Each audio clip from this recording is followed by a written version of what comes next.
I made my cheating husband live through exactly what he put me through for 3 years. 6 months ago, I discovered my husband's 3-year affair. Instead of confronting him, I decided to destroy him systematically. I'm not some broken wife who cries and begs. I'm a strategist, and I wanted him to feel every ounce of humiliation he put me through, so I planned. The discovery happened on a Tuesday. I was doing laundry and his phone fell out of his pocket. The screen lit up with a text from Sarah at work that said, "Can't wait to feel you inside me again." My hands literally shook as I scrolled through months of messages. Hotel reservations, photos I won't describe here, plans made while I was visiting my dying mother.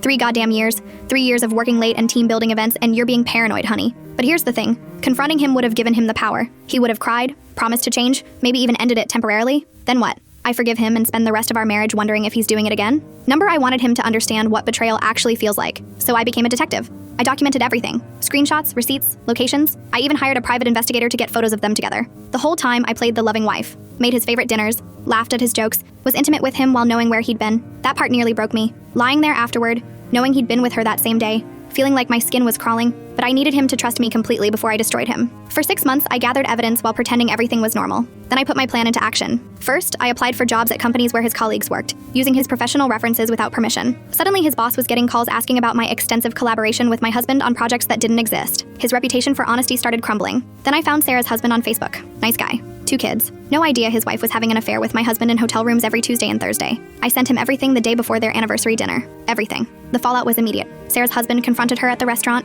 I know because I was there, 3 tables away watching. She called my husband sobbing. His world started unraveling in real time. That's when I finally confronted him. He came home that night broken. Sarah's husband had called him screaming. HR was launching an investigation. His colleagues were questioning his integrity. He walked into our bedroom and I was sitting there with printed copies of every message, every photo. "We need to talk," I said. He crumbled, begged, promised me everything, said he'd do anything to save our marriage. Anything? I asked. "Here's my condition. He stays married to me, but I get to date other people openly.